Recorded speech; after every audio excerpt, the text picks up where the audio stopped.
Welcome to the FBC Midlothian podcast. We hope today's message will speak to your heart and draw you closer to God. To find out more, visit us on the web at www.fbcmidlothian.org. From the time a child is born, if you're a parent, you have about 1,000 weeks, 1,000 weekends, 1,000 marbles. This represents a lifetime of parenting while your kids live at home. Because usually about 18, they decide they're going to go off to college or they're going to go and get a job, and they begin to launch from the nest. And from that point on, you do not have them on a weekly basis. They are gone. What are you doing those weeks and those marbles? Students, every one of you who live at home, you have basically from the time you're born 1,000 weekends to lean on your parents day to day, face to face. And for most of you who are in this room, we could take about half of those and they're gone. In fact, I did a little calculating. If you are a freshman in high school, you have 168 more marbles weekends with your kids, your parents. If you're a sophomore, you have 116. If you're a junior in high school, if you have a junior in high school, you have 64 weekends left from today, for most of you.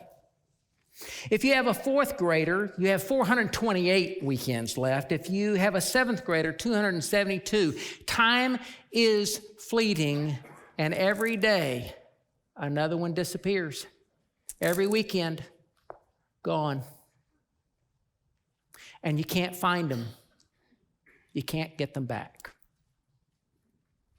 Today, I want to really recognize that parenting is hard work.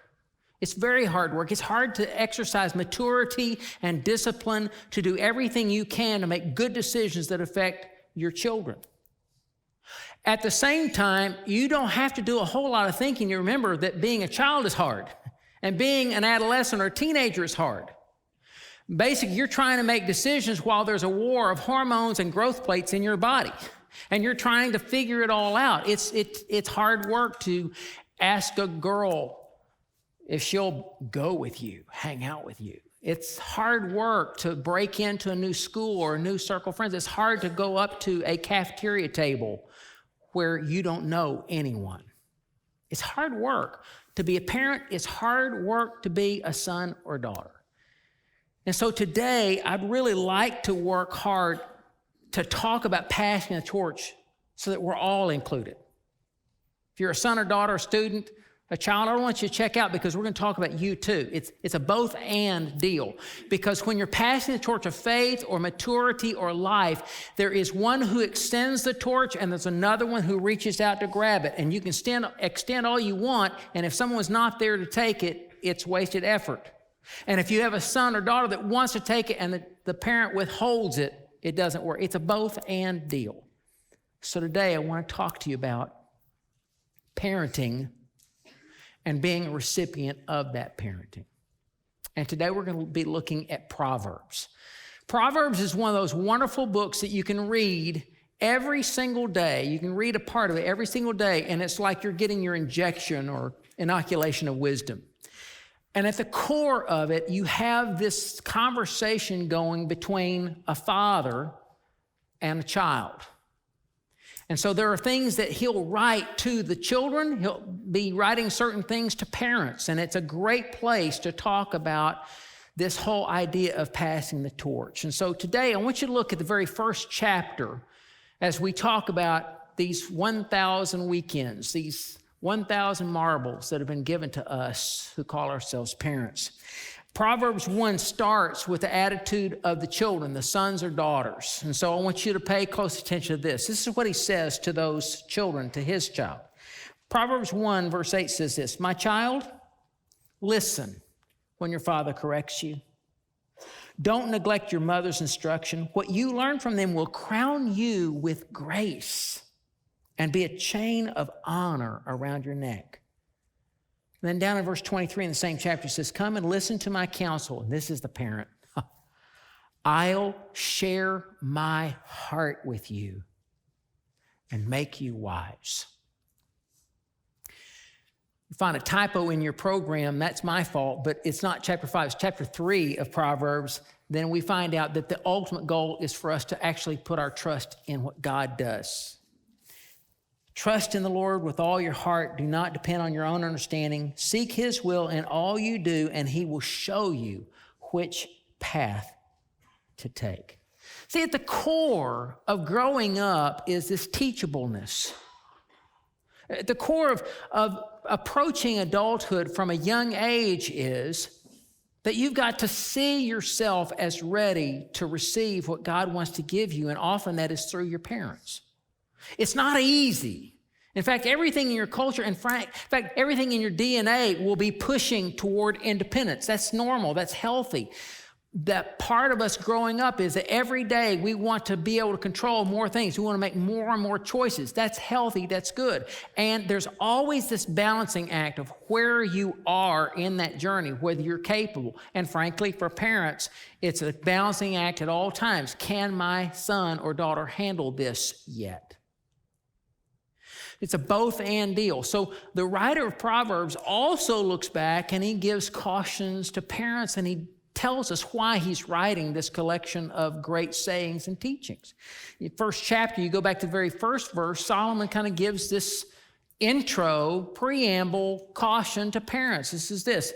These are the Proverbs of Solomon, David's son, king of Israel.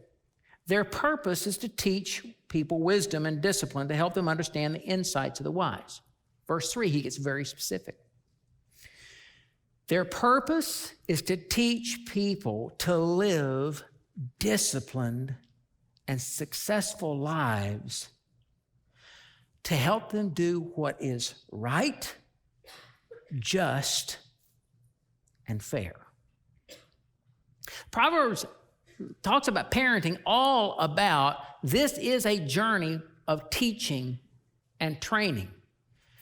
The very word disciple or discipline has to do with a mathematical principle, that there are equations, there are boundaries, there are hard places. And in order to be right, you have to discipline that thinking to come back in line. So in the 13th chapter of Proverbs, Solomon also offers this wisdom to parents, saying in verse 24, those who spare the rod of discipline hate their children. Those who love their children care enough to discipline them. Now, it's interesting because when we hear that term rod, that's foreign to us. In fact, I grew up hearing, spare the rod, spoil the child. And I always thought in terms of the rod where you have caning going on. But if you look in the Old Testament, you find that word used one of two ways. It's either in that term or as a shepherd's staff. And one of the things we all learn as our sons and daughters get older, what you're doing to discipline is you're really providing guidance. I grew up on a farm. I spent a lot of time around cattle and birds and chickens and turkeys and sheep. And you always had something that was creating a boundary. You were guiding things on the way. That really is the best picture I know of what it means to discipline a son or daughter. You are providing the boundaries. You are setting the pace. You are helping them get where they need to go. And sometimes it means that you're allowing them to face consequences of what they did. God's purpose in planting children in families really was brilliant, but it was so that they could be trained for adult life. We're on a journey that lasts about 18 to 20 years of preparing them to live. Students, sons and daughters, you are entrusted to your parents as a gift to them, but they are also given as a gift to you to prepare you for what life will look like so you're ready someday to be on your own. You read the entire book of Proverbs, you'll find that parental theme that really has two parts: boundaries and personal responsibility. Over and over, you'll see it. You read it with that perspective, you'll see that constantly a father, a mother is to create these boundaries and help them know what is righteous, what is evil, what is good, what isn't good, what is healthy, what's unhealthy. That is the parenting journey. And frankly, the journey of a son or a daughter is to slowly acquire that step by step, day by day, week by week, choice by choice, grounding by grounding. Reward by reward. So that you're ready for adult life. Now, parents, you must be parents, not just peers. If you're a teacher, can I have an amen? Parents have to be parents, not just peers. Our culture has an epidemic of parents who just want to be the friend or the peer of their son or daughter. And frankly, the only people that God ever gives us to be parents are the mom and dad, and you make them peers, then you have done what I call emotional, spiritual, and structural orphaning.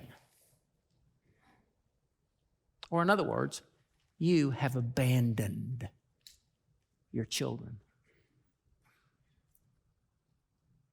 We all long that someday we'll be able to be friends to our adult sons and daughters.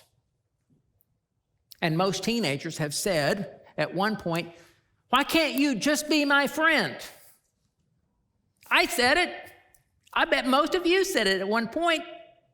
It was usually in relation to curfew or loss of the car or something like that. Why can't you just be my friend? Because you have a sea of friends. You only have two parents, and if I abandon you, you're alone. We have to be parents. Sons and daughters, students, you can't afford to lose your parents. Because if you do, there is no one in our society who will effectively step into that role. Teachers will try. Certain older friends will try, but they can't do, really, what only a parent can do. Parents, you have to be parents. And if you are thinking that friendship is enough when they are at home with you, you must let that thinking die. You must. Or you effectively orphan your children.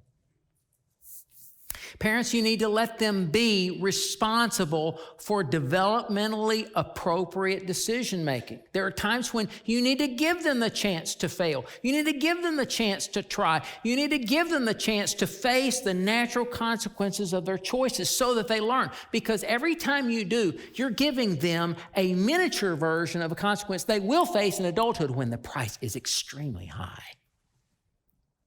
You know, I read Love and Logic, Parenting with Love and Logic, years ago when our boys were very, very young. I know many of you who are educators, you have read that, you studied it. We offer it as a regular class here at First Baptist and trying to help parents see.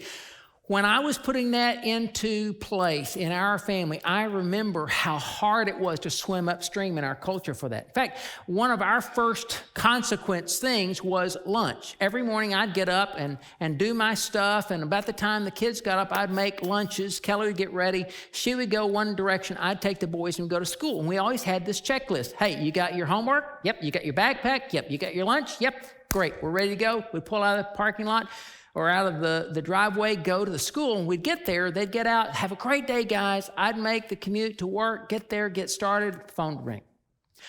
Mr. Prindle? Yes. This is so-and-so from the school, and I'm afraid that David forgot his lunch. Bummer. Can you bring it by later? No, ma'am, I can't. Well, he needs to eat lunch. I would argue that, but that's okay. What? Oh, we'll just let him charge it. No. Do not let him charge. He has a lunch. It's sitting on the counter at my house. He has to eat lunch. Actually, I visited with our pediatrician, Dr. Chapman. I said, okay, Dr. Chapman, if for any reason our child forgets his lunch, is it going to be endangering him if he doesn't eat lunch? No, he'll just eat a lot more when he gets home. That's what I thought, just want to check. So I'm on the phone, says, sir, that is inappropriate. I said, put Eddie on the phone. I'm sorry, the principal, your boss, put him on the phone. I've given you my answer. My son is in 3rd grade. He is perfectly capable of walking through the checklist and getting those things. This is a life lesson. It's a life lesson. It's not going to harm him. In fact, tomorrow, I guarantee he'll show up with lunch. He will. I found myself doing that battle over and over because they were at a developmentally appropriate time to learn some natural consequences. In fact, it would have been unloving for me not to help them do that a little bit more at every age. It did take a talk with the principal to get that done. Now, parenting is about allowing that to happen and helping kids to learn that. Now, students, you may not like hearing this. You who are sons and daughters in elementary school, junior high, you may not like this. Your parents need to help you.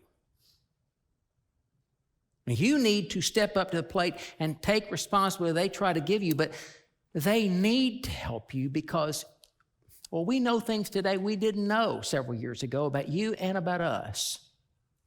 But one of the primary reasons you need your parents to help you and instruct you and provide discipline and boundaries is because your brain isn't going to finish forming until well into your 20s. Leadership Journal is one of the greatest resources I have for developing leadership and understanding how you lead large organizations called churches, how you deal with a role of volunteers and going on a spiritual journey together. They devoted an entire issue to neuroscience and its implications for discipleship. Writing the lead article, John Ortberg wrote, whether we realize it or not, parents need to help because cognitive development does not complete until we're well into the 20s. Previously, it was thought that the teenage brain was just an adult brain with fewer miles on it. It turns out that the frontal lobes, which are associated with choosing and decision-making, as well as with impulse control and emotional management, are not fully connected. They're not wired in yet. They're getting there, but they're not finished because they lack the myelin coating that allows efficient communication between one part of the brain to the other. That's why, he wrote, that so many times parents will say to their sons or daughters in their teenage years and early 20s, what were you thinking? And it wasn't intentional. They weren't finished. You aren't. I visited with a guy just on Thursday this week. He's 27 years old. We're sitting there in a cafe, and he goes, there was this day when I was 23 when it was like I woke up from a dream, and so many things made sense to me. And I was laughing, going, I just saw this research just this week. I said, well, you know why? He said, no. I said, your brain just got connected, literally. He said, what? The myelin coating has not been complete yet. And I thought, well, it sounds so smart. I'm quoting somebody who is smart. Your brain isn't finished. That's why we make so many big decisions, because we think we're adults. We're trying to make those decisions, but we're really not ready. We're almost there, but it's not quite finished. So you as a parent, if you're not helping create those boundaries, you are not loving your children. And sons and daughters, you need to know your parents, when they're doing that, they're trying to protect you. And after standing here over a 19-year-old's casket yesterday, that is crystal clear to me. They're trying to protect you. Because your life is fragile and it's precious.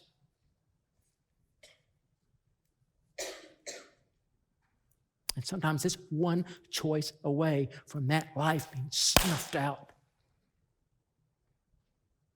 Parents, don't you apologize for being parents. But sons and daughters, don't you think for a moment that's easy for them, or it's just some kind of control deal. It's not. They want to see you be an adult man with as few scars as possible.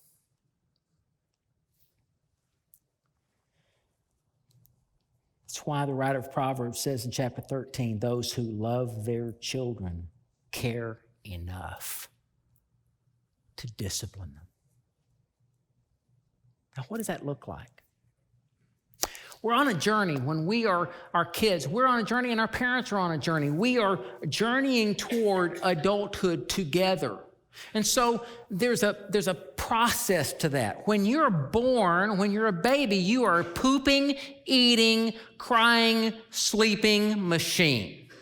And you're totally powerless. One of the only species on the whole planet where from the moment of birth, you are absolutely dependent on another. You can't eat, you can't control things, you can't clean yourself, you can't dress yourself, you can't communicate clearly, all those things. You can't understand all those things. At birth, your parents exercise 100% control on you, and that is why your baby album has pictures like this one. Because you would never tolerate that. Now, many of you have been asking for me to show you grandchild pictures. Here's the one. And someday I'll owe a huge apology to him. But that's why that can happen, because your parents exercise 100% control on you. And every one of you probably have a picture like that in your history. But there's a journey that begins from there. And the healthy picture is like the graph that's in your program today, and it'll be on the screen. There's a graph. You have an axis, and I've shown this to you probably 3 or 4 times in 13 years I've been here. It's so important. There's a vertical graph that represents the amount of control a parent exercises over a child. And there's a horizontal graph that measures age. And frankly, at the earliest ages, you exercise almost total control. And slowly but surely, you allow your children to make choices. And sons and daughters, as you get older, you can do more things. And as you do, you get to. I wish that we could keep that hunger to do more all the way through the teenage years, because I can remember when my sons would follow me around with the lawnmower going, I want to, Daddy, I want to, Daddy, I want to, Daddy. So one day I said, okay, you do it. And now it's like, I don't want to do it, Daddy, I don't want to do it. You know, you go through that stage. You have these gives and takes. And it's a steady journey till about the age of 18, when your marbles are gone. When you've lost your marbles. Both sons and daughters and parents. But at this stage, you're slowly rendering more independence, and it's in your DNA to be independent, and less control. Now, there are 2 major mistakes I see parents make and students make on a regular basis. One is that suddenly we reach teenage years and parents go, okay, you're done and you're on your own. And all that control drops out and say, hey, it's your choice, it's your choice, it's your choice. And frankly, biologically speaking, that is a huge mistake. They're not ready. They are ready for another step, but they're not ready for the cliff. And so when we do that to our kids when they're teenagers, we put them in a really bad spot. They don't understand. They love it for a while until they face a crisis, and suddenly they feel absolutely alone. So students, you'll like that for a while until your heart's broken or you hurt yourself or you find yourself in trouble, or there's some flashing lights in front of your house. The other mistake I saw quite a bit when I worked on a college campus, and that was that parents let that happen and then they plateaued. About age 13, 14, they said, no more independence, and they froze it, and their sons and daughters didn't have a chance to take on more and more responsibility until they left home, and all of a sudden they arrived on campus The bottom dropped out, and they have no supervision, no accountability, and I watch them, and a year later, I'm sitting on a bench outside of the student center. They're about to flunk out. Their lives are a mess. They're addicted, or they're pregnant. They never got those steps to finish until they left home. Between those two big mistakes is the healthy graph that's steady. By the way, your influence as a parent never stops. Sons and daughters, your parents will not stop being your parents. They will just relate to you with more and more independence on your part and less control on their part. But to this day, and I'm an old ball guy, my parents, my grandparents, their opinion matters. And I find myself, whenever I can, leaning into that. And as a parent, I want you to know, I want to be a resource for my sons, even when they're older. My dad was for me. I want to be for them. So if you're going to make this personal, it really comes down to a question: where are you on this graph? See, sometimes you'll get to a place where you're trying to assert more independence if you're son and daughter, and your parents will say, where are we? We need to come back because you're asking for more than you're really ready to handle. Sometimes a son or daughter will come to you and say, I just feel like I need a little bit, and you'll look, okay, maybe I have plateaued. Let's come back. But it's a constant conversation where you're both working through this very challenging time. And every age will carry something different. What will you do with the days you have?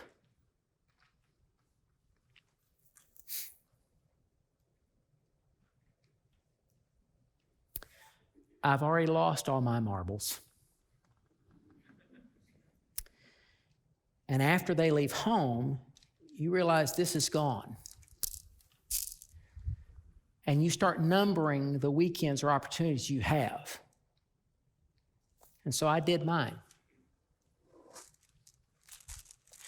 I did a full workup at the Cooper Clinic a few years ago, and they told me, hey, Bruce, your cholesterol is so low, you have so little calcification, you may die because a bus hits you or you get cancer, but you're not going to die of heart disease. Thank your grandparents and your great-grandparents for those genetics.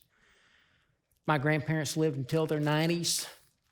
I have every reason to think, other than cancer or something stupid on my part, that I'll live another 35, 36 years.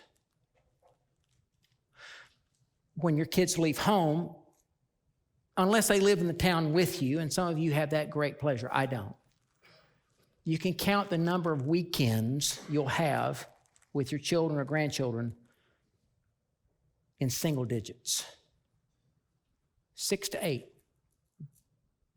So I began to think the number of years I have left with 6 to 8 weekends left have face-to-face with my kids are numbered like that.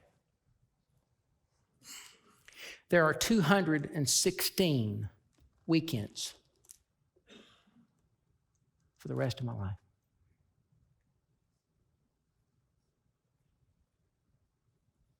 That's it. So suddenly, I know every one of them counts.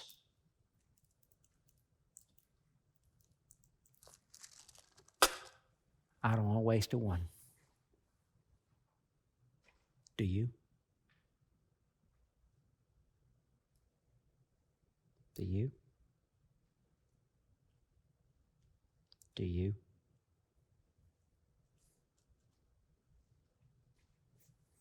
Would you pray with me?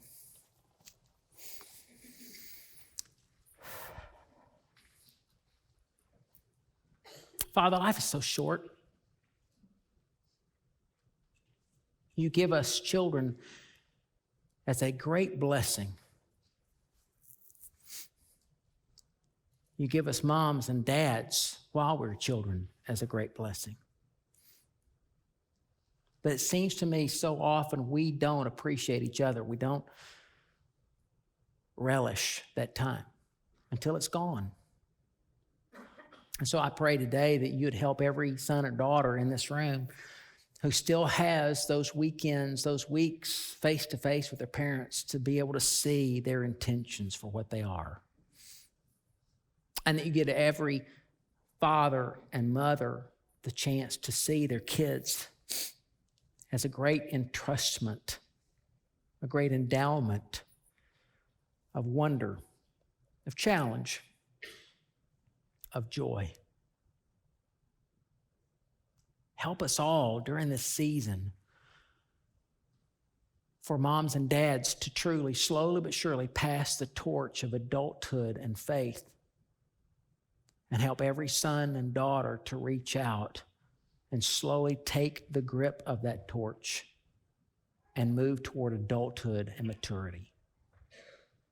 And Father, along that journey, we ask for your grace for the mistakes we'll all make,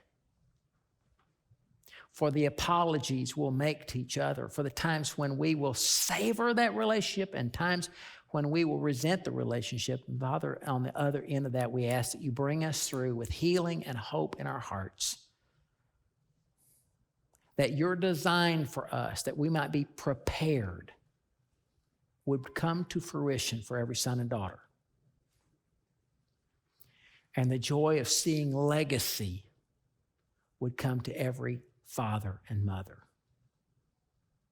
Most of all, Father, help us to help our kids to see you in our lives, that they might trust you with theirs. I ask for that in Jesus' name. Amen. Thanks for joining us for today's podcast. To find out more, visit us at www.fbcmidlothian.org. FBC Midlothian, where we're transforming our community one changed life at a time.